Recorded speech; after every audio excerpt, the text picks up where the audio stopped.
तर संभाजीनगर जिथं तिरंगी लढत झाली होती. एमआयएमचे ठाकरे गटाचे खैरे तिसऱ्या नंबरवर गेलेले आहेत. जे सुरुवातीला आघाडी घेतली होती चंद्रकांत खैरेंनी. जलील 2623 मतांनी पुढे आहेत. जलील हे विद्यमान खासदार आहेत संभाजीनगरचे.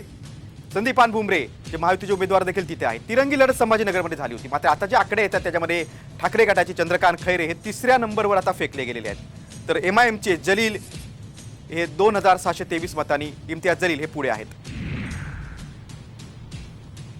महायुतीचे संदीपान भुमरे देखील संभाजीनगरमध्ये उमेदवार आहेत. तिरंगी लढत संभाजीनगरमध्ये झाली होती. अत्यंत चुरशीची लढत झाली होती. मात्र आपण बघतो की इम्तियाज जलील हे सध्या आघाडीवर आहेत.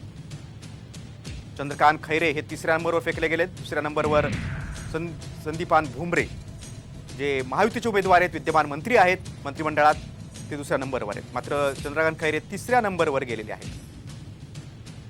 मात्र एमआयएमचे इम्तियाज जलील यांनी मात्र मोठी आघाडी घेतलेली आहे. 2000 पेक्षा जास्त आकड्यांनी ते पुढे आहेत. संभाजीनगरची लढत देखील अत्यंत चुरशीची झाली होती. या मतदारसंघाकडे देखील सगळ्यांचं लक्ष. आता आपण बघूया ओव्हरऑल देशभरातला बघूया. 543 एकूण जागा आहेत. 285 जागांवर एनडीए आघाडीवर आहे. तर लोकशाही आघाडी, इंडिया आघाडी ही 223 जागांवर आघाडीवर, तर इतर 35. अगदी काटेकी टक्कर देशभरात पाहायला मिळते. लोकशाहीच्या उत्सवात आजचा दिवस खूप महत्त्वाचा आहे. कोण पंतप्रधानपदी विराजमान होणार?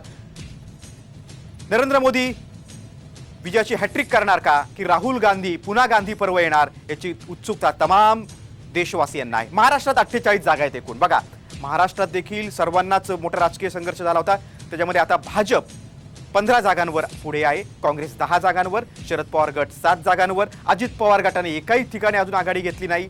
8 जागांवर ठाकरे गट आहे. तर शिंदे गट 8 जागांवर. म्हणजे ठाकरे गट आणि शिंदे गट शिवसेनेच्या दोन्ही गटांमध्ये अगदी चुरस आहे. कोकणमध्ये एकूण 6 जागा आहेत. भाजपनं 5 जागांवर, काँग्रेस 1 जागांवर आघाडी आहे. कोकणमध्ये देखील चुरस आहे. नारायण राणे, विनायक राऊत ही सगळ्यात मोठी लढत आहे तिथे. एकूण 5 जागा आहेत. विदर्भ 10 जागा आहेत. भाजपचे 3 जागांवर आघाडी आहे. काँग्रेसच्या 7 जागांवर आघाडी आहे. मराठवाडा एकूण 8 जागा आहेत. भाजप 4 जागांवर, तर काँग्रेस 3 जागांवर पुढे, तर इतर 1. बघा, आपण विभागणी आपण महाराष्ट्राचं हे सगळं चित्र बघतोय. कोकण नंतर आपण मराठवाडा पाहतोय. आता विदर्भ पाहिलं, आता मराठवाडा पाहतोय.